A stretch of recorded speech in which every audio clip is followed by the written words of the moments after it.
Hello and welcome to another video on Heliopsychology with me, Annani Kelley, PhD. Today's video is going to focus on neurotransmitters, specifically serotonin and melatonin. And I want to give a special shout out to Tamara Thrasher for sharing this particular preprint with me. But first, it's all about the energy.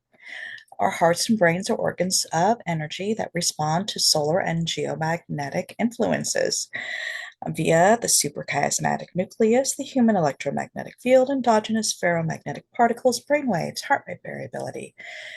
Our minds and bodies do respond to external electromagnetic fluctuations, as do our hormones. And today's video is going to focus on serotonin and melatonin, plus a few words about alarmists.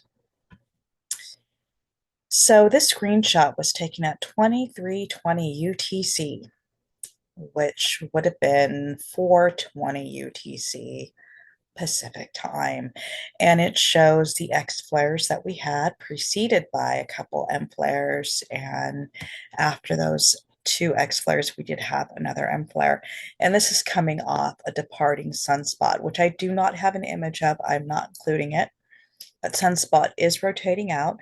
We do have a fairly large active region in the northern hemisphere right now that is being fairly quiet, but the one that popped off with the X flares is leaving the sun. We do have a couple CMEs coming for us, but so far they look like they will be glancing blows. And I do want to say real quick that I do have bronchitis. I'm hoping I don't have to cough or that my voice sounds too rough, but yeah, my grandson likes to bring home illness from his elementary school. All the germs, kids are gross. And so I got bronchitis this time around. So again, we're going to be talking about neurotransmitters. Serotonin and melatonin play a crucial role in well-being, sleep, and mood. Now, again, this is a preprint, so I don't have the journal. This is going to be promulgated through cycles of solar activity, geomagnetic index AP, ultraviolet index, serotonin, melatonin, optimism, pessimism, and the Fed rate. This is by B.A. Belkin. And this study looked at the period 1955 to 2025. Specifically, during periods of high values of the geomagnetic index AP, suppressed melatonin synthesis and the accompanying serotonin deficiency lead to increased pessimism. Now, the interesting thing is that when there are very high values of the geomagnetic index AP, this happens. But this also happens when it is very low. A very low ultraviolet index leads to insufficient serotonin synthesis and increased pessimism as well. So this paper is very important because it shows us these fluctuations in solar and geomagnetic activity are changing our neurotransmitters and our hormones, which in turn change our psychological health and our perspective of the world around us, leading to either pessimism or optimism. And one of the crucial things about this particular paper, it says a decrease in melatonin levels due to an increase in the Reuters AP index inevitably leads to a disruption in serotonin metabolism, as these two substances are linked by a single biochemical pathway, tryptophan, which goes to serotonin, which goes to melatonin.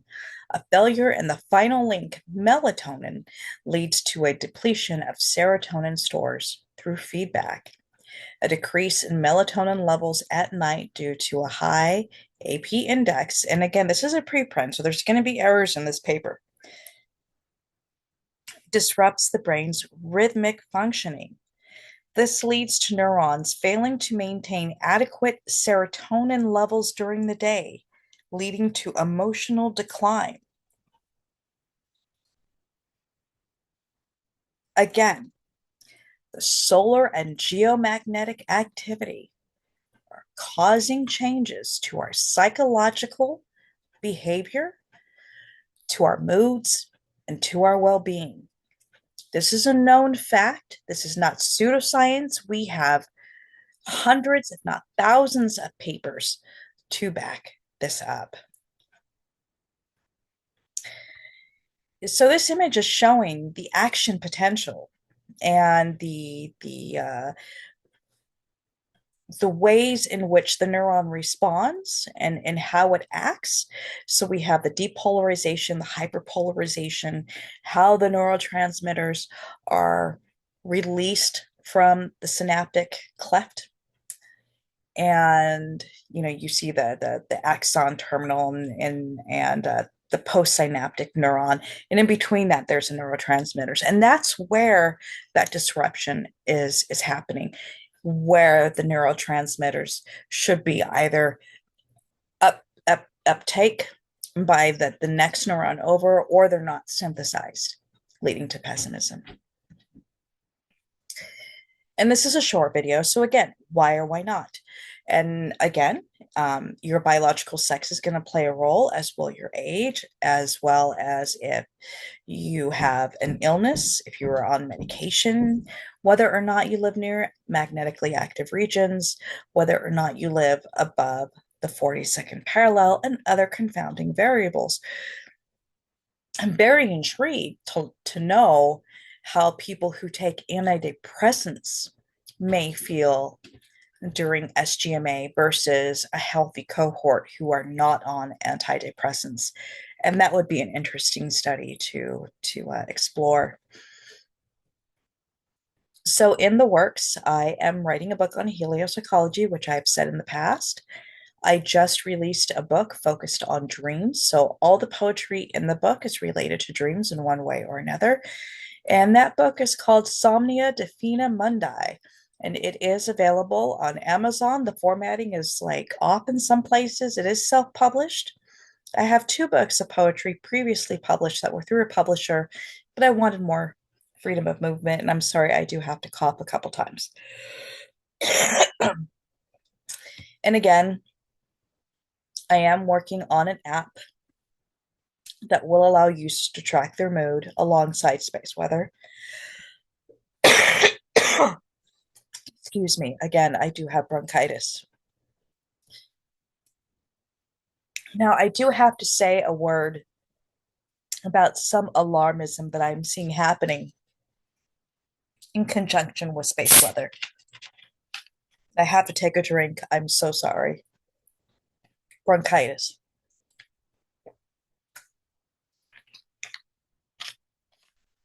There is a space weather channel that is telling people that a disaster is coming because the sun is going to, according to them, unleash a micronova. And according to them, that the sun unleashes a micronova something like every 6,000 years. This is fucking false, okay? The sun is not capable of releasing a micronova. Those only come from white dwarfs.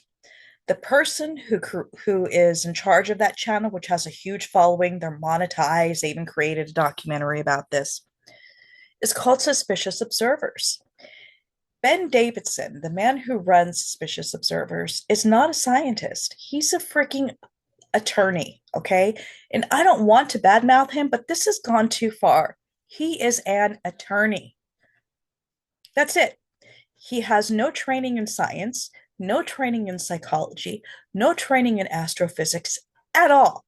He is an attorney, okay? And he comes up with these ideas out of his head. I don't know.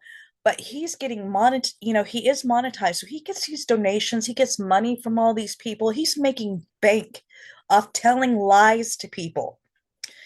And one of his claims is that a Miyake event is proof of a micronova. Well, no, it isn't, because a Miyake event is not a micronova.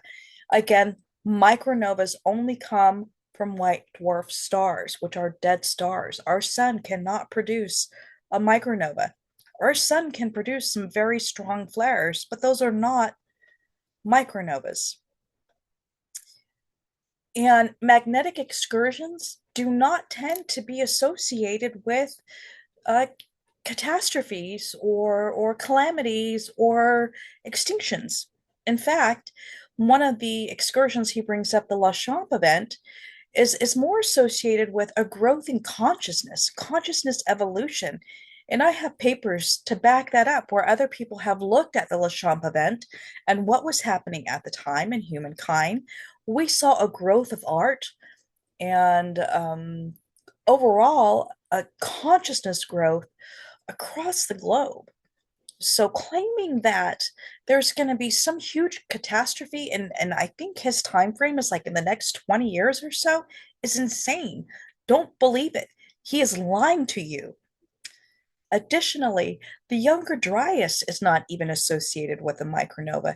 Now, it is associated with a Vela supernova. The Younger Dryas event did happen at the time of the Vela supernova. We know the Vela supernova happened because the quasar exists. We have measured that. Or it could be associated with an asteroid, which is still unproven. There's so many people really trying to make it be an asteroid impact, but so far there is no data, no legitimate data saying a comet or an asteroid struck the Earth at that time. All the data for impacts either precede that by millennia or come after that by, a few thousand years as well. The only thing that lines up with the Younger Dryas is the Vela supernova. Please do not join the cult of doomsday profiteers. I do not make money off this channel. I am not monetized. And I am very disappointed that people I once respected are now telling lies just to make money. Again, our sun is not capable of a micronova. There is nothing in history or geology to support that. That is all coming off his crazy, crazy thoughts.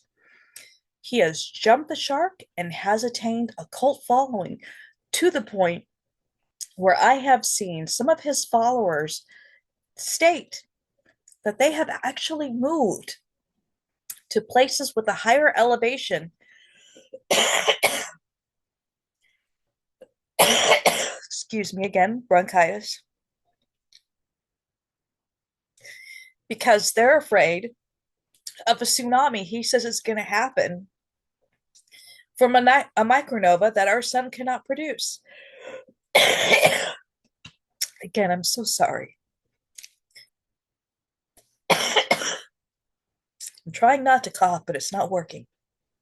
So I'm going to try to get this up. Finish this as soon as quickly. So here's a paper you can look at.